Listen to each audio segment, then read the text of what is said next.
Hello, this is Evan Roberts from MCC, doing this for my Computer Science 113 class, which is SQL and databases. So the video for this week is to show what we've been doing for our table creation for the batting stats for that MLB league. So let's just go ahead and get to it.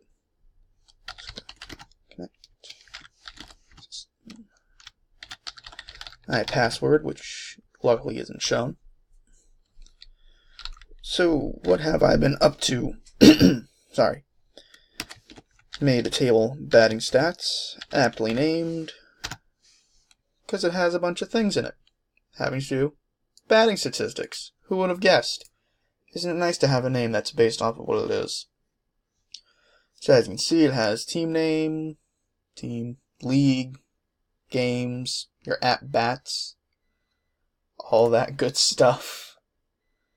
I have honestly no clue what most of this is, because I don't watch sports, but it's all here.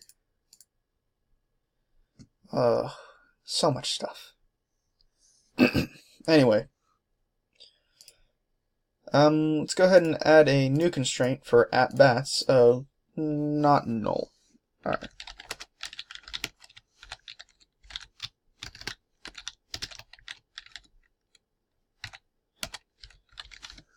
Modify, then it's going to be the add bats. So that's a number, add a constraint, and we'll call it add bats underscore nn. Then it is a not null constraint. So if we go ahead and pull that up again, it now has not null added.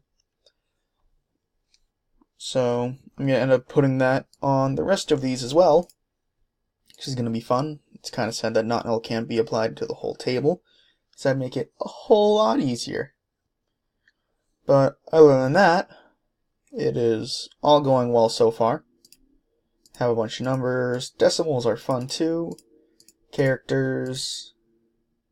Yeah, that's actually set up so it's AL or NL. And team name, var character 2. Yeah, it all looks pretty good. Alright.